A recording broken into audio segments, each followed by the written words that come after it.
नमस्कार, मैं रचना शर्मा चढ़ती कला टाइम टीवी देख रहे सभी दर्शकों का स्वागत करती हूं। आप देख रहे हैं हरियाणा के समाचारों की शुरुआत से पहले एक नजर आज की मुख्य सुर्खियों पर।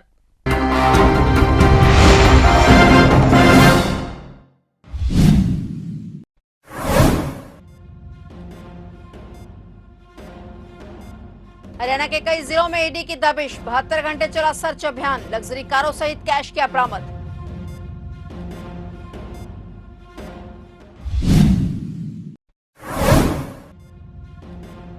मुख्यमंत्री ने पंचकुला में महिला प्रतिनिधियों के साथ की पूर्व बजट चर्चा, कहा देश के विकास में महिलाओं की अहम भागीदारी। विभिन्न क्षेत्रों की 35 महिलाओं ने मुख्यमंत्री को दिया सुझाव।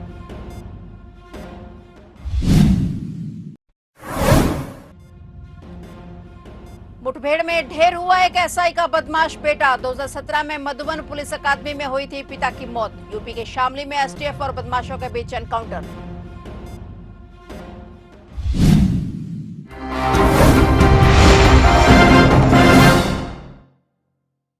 और अब समाचार विस्तार से। पंजाब की जालंधर एनफोर्समेंट डायरेक्टरेट टीम ने पंजाब, हरियाणा और मुंबई में कुल 11 जगह पर मनी लॉन्ड्रिंग केस में लगातार 72 घंटे रेड की। इस दौरान गुरुग्राम, पंचकुला, जींद, मोहाली और मुंबई में वीयूनाई marketing services, big boy toys समेत 6 कंपनियों में से 2 लग्जरी कार और 3 लाख कैश जब्त किया गया है। ईडी ने बताया कि 17 से 20 जनवरी को उनकी टीमों वीयूनाई infratech limited, big boy toys, Skylink network और संबंधित संस्थाओं से जुड़े लोगों को ऑफिस और घरों पर पहुंचकर रेड की गई। वीयूनाई मार्केटिंग सर्विसेज लिमिटेड के खिलाफ मनी लॉन्ड्रिंग जांच के सिलसिले में prevention of money laundering act 2002 के प्रावधानों के तहत रेड की गई। रेड के दौरान एक land cruiser, Mercedes G wagon और 3 लाख रुपए कैश, आपत्तिजनक दस्तावेज, रिकॉर्ड और डिजिटल डिवाइस समेत कई सामान जब्त किए गए हैं।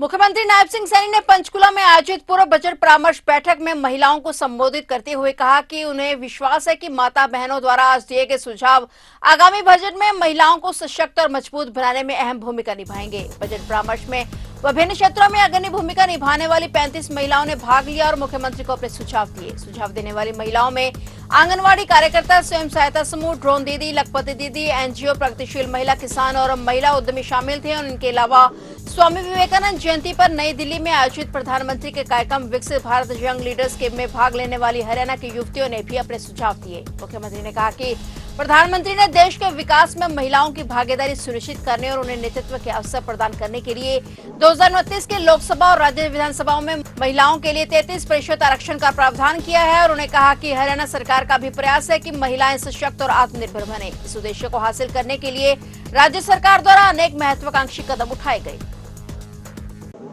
प्री बजट को लेकर के लगातार अलग अलग वर्गों से उनके सुझाव आमंत्रित किए जा रहे हैं। हमने सबसे पहले गुरुग्राम के इंडस्ट्रियलिस्ट से बातचीत किया, सीए से बातचीत किया, फिर हमने हिसार के अंदर किसान एग्रीकल्चरिस्ट से बात किया, उनके सुझाव लिए।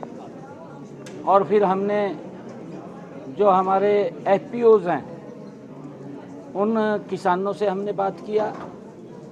हमने जो प्राकृतिक खेती करने वाले और जो किसान हॉर्टिकल्चर के अंदर काम कर रहे हैं, ऐसे सब किसानों के सुझाव हमने प्री बजट के अंदर आमंत्रित किए थे।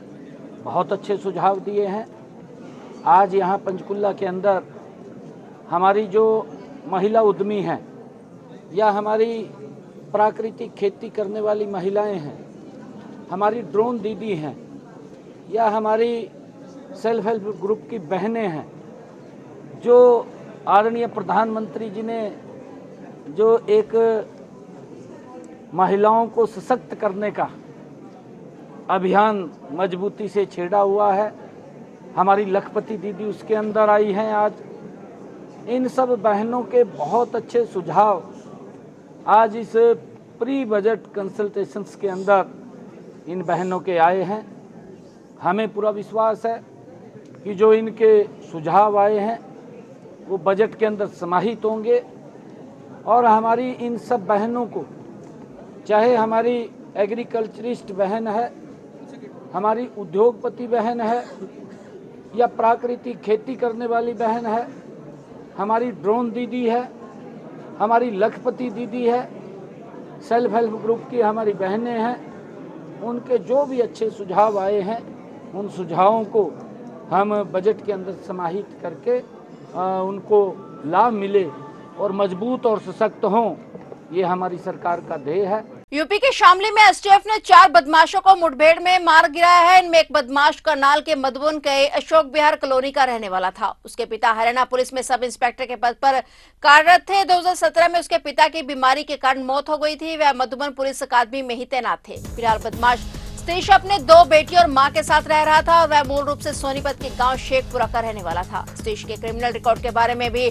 पुलिस जानकारी जुटा रही है। दरअसल शामली एसटीएफ को 4 बदमाशों की सूचना मिली थी तो टीम ने मौके पर जाकर बदमाशों को घेर लिया और इसके बाद बदमाशों ने एसटीएफ टीम पर गोलियां चला दागनी शुरू कर दी और इसके बाद एसटीएफ ने भी बदमाशों पर गोलियां चलाई। इस दौरान एसटीएफ टीम के इंस्पेक्टर सुनील को पेट में गोली लगी और इसके बाद एसटीएफ टीम ने चारों बदमाशों को निशाने पर ले लिया और उन्हें ढेर कर दिया। चारों बदमाश मुस्वा कग्गा गैंग के थे और इनमें से एक बदमाश 1 लाख रुपए का इनामी सहारनपुर निवासी अरशद निकला। दूसरा हरियाणा सोनीपत जिले के रहने वाला मंजीत दहिया जो कि हत्या के मामले में सजा काट रहा था और कुछ दिन पहले ही वह पैरोल पर जेल से बाहर आया था। वहीं तीसरा बदमाश करनाल के मधुबन का रहने वाला सतीश था। चौथे बदमाश की अभी शिनाख्त नहीं हो पाई है। वहीं मुठभेड़ में घायल हुए यूपी एसटीएफ के इंस्पेक्टर सुनील को करनाल के प्राइवेट अस्पताल में दाखिल कराया गया था, लेकिन उनकी गंभीर हालत को देखते हुए उन्हें मेदांता अस्पताल में रेफर कर दिया गया।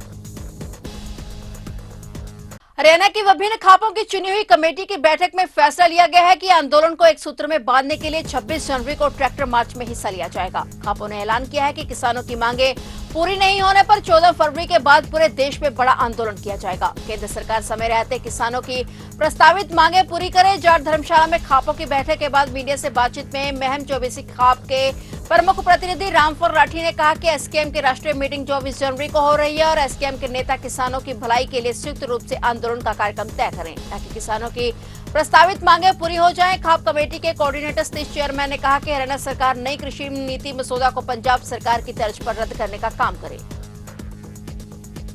किसान नेता सरवन सिंह पंदेर ने कहा कि 26 जनवरी का ट्रैक्टर मार्च तय कार्यक्रम के तहत किया जाएगा। भाजपा विधायकों मंत्रियों के घरों और कार्यालयों के सामने ट्रैक्टर खड़े किए जाएंगे। केंद्र सरकार से बातचीत का न्योता मिलने के बाद आज 21 जनवरी को दिल्ली कूच रद्द कर दिया गया है, लेकिन 26 जनवरी का ट्रैक्टर मार्च तय कार्यक्रम के तहत किया जाएगा। किसान नेता सरवन सिंह पंदेर ने कहा कि ट्रैक्टर मार्च दोपहर 12 से 1:30 बजे तक किया जाएगा और बड़े कारपोरेट घरानों के शॉपिंग मॉल और गोडाउन के सामने भी ट्रैक्टर खड़े कर विरोध जताया जाएगा। इसके अलावा उन्होंने जगजीत सिंह डल्लेवाल की सेहत का हवाला देते हुए केंद्र सरकार से मांग की है कि 14 फरवरी को होने वाली बैठक जल्द बुलाई जाए, साथ ही उसे चंडीगढ़ के बजाय दिल्ली में किया जाए क्योंकि ये मांगे देश भर के किसानों की हैं। पंदेर ने कहा कि 24 जनवरी को एसकेएम की राष्ट्रीय मीटिंग में समूची एकता का फैसला लिया जाएगा।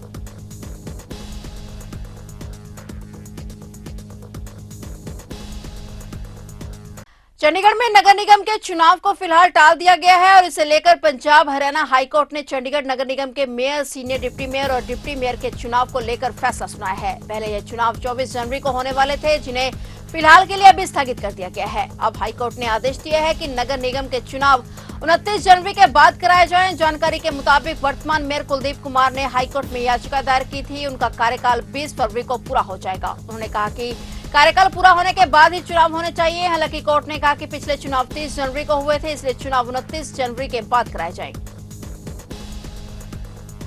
मुख्यमंत्री नायब सिंह सैनी ने नारायणगढ़ विधानसभा क्षेत्र में शिक्षा और खेल के बुनियादी ढांचे को बढ़ावा देने के लिए एक बागवानी कॉलेज की स्थापना और स्थानीय स्टेडियम में हॉकी स्टर्फ लगाने की घोषणा की। यह बागवानी कॉलेज महाराणा प्रताप बागवानी विश्वविद्यालय करनाल से संबंधित होगा, जिससे इस क्षेत्र के युवाओं को बागवानी के क्षेत्र में विश्व स्तरीय शिक्षा और शोध के अवसर मिलेंगे। उन्होंने बड़ागढ़ स्टेडियम में हॉकी स्टर्फ लगाने की घोषणा करते हुए कहा कि स्टेडियम में हॉकी खिलाड़ियों के लिए हाई मास्ट लाइटें भी लगाई जाएंगी ताकि शाम के समय बाद भी और हमारे खिलाड़ी अभ्यास जारी रख सकें। और इसके अलावा मुख्यमंत्री ने घोषणा करते हुए कहा कि राज्य सरकार द्वारा नारायण तालाब की भौतिक रिपोर्ट जांच कर इसे हरियाणा तालाब प्राधिकरण को देकर तालाब का जीर्णोद्धार और पुनरुद्धार सुनिश्चित किया जाए। वहीं सीएम नायब सिंह सैनी ने इस मौके पर नारायणगढ़ विधानसभा क्षेत्र के कई घोषणाओं की झड़ी लगा दी और सीएम सैनी ने नारायणगढ़ विधानसभा क्षेत्र में 10 विकास परियोजनाओं का उद्घाटन और शिलान्यास किया, जिनकी कुल लागत 43 करोड़ 28 लाख रुपए है। आज मेरा परम सौभाग्य है कि आज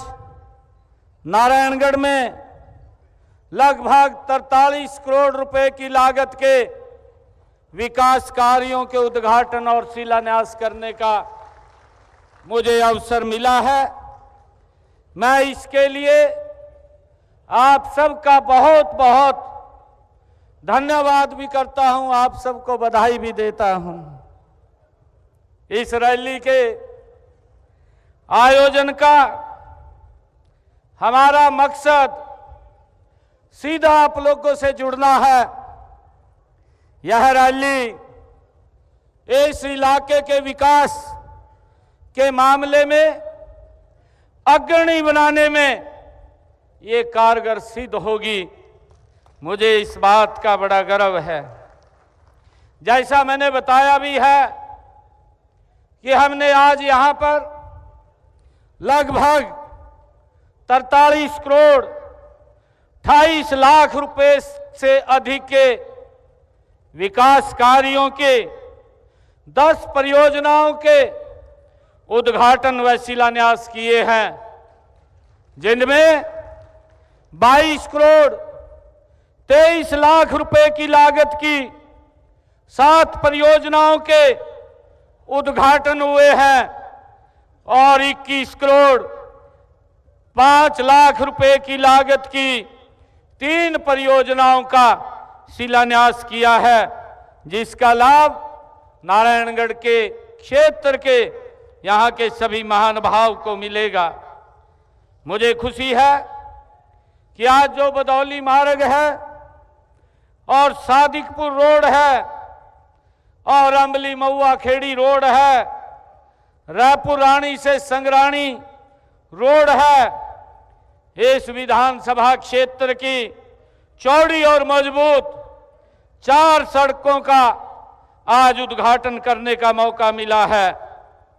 इसके अलावा मुझे महाराणा प्रताप विश्वविद्यालय करनाल के क्षेत्रीय अनुसंधान केंद्र जो चाणसौली में वो खुला है, उसका उद्घाटन करने का भी आज मुझे अवसर मिला है। दिल्ली विधानसभा चुनाव को लेकर हरियाणा के नेताओं ने आज बैठक बुलाई है। ये बैठक मुख्यमंत्री नायब सिंह सैनी की अध्यक्षता में बुलाई गई। इस बैठक में कैबिनेट मंत्री महिपाल ढांडा, कैबिनेट कृष्णलाल पवार, राज्यसभा सांसद सुभाष बराला, मंत्री कृष्ण बेदी, पूर्व सांसद सुनीता दुग्गल, पूर्व मंत्री मनीष ग्रोवर सहित अन्य नेता मौजूद रहे। को रहे कि दिल्ली की 70 विधानसभा सीटों पर 5 फरवरी को मतदान होगा और 8 फरवरी को नतीजे घोषित किए जाएंगे। दिल्ली में आम आदमी पार्टी लगातार तीसरी बार अपनी सरकार बनाने की कोशिश कर रही है। दिल्ली विधानसभा चुनाव 2025 में कांग्रेस, आम आदमी पार्टी और बीजेपी के बीच त्रिकोणीय मुकाबला नजर आ रहा है।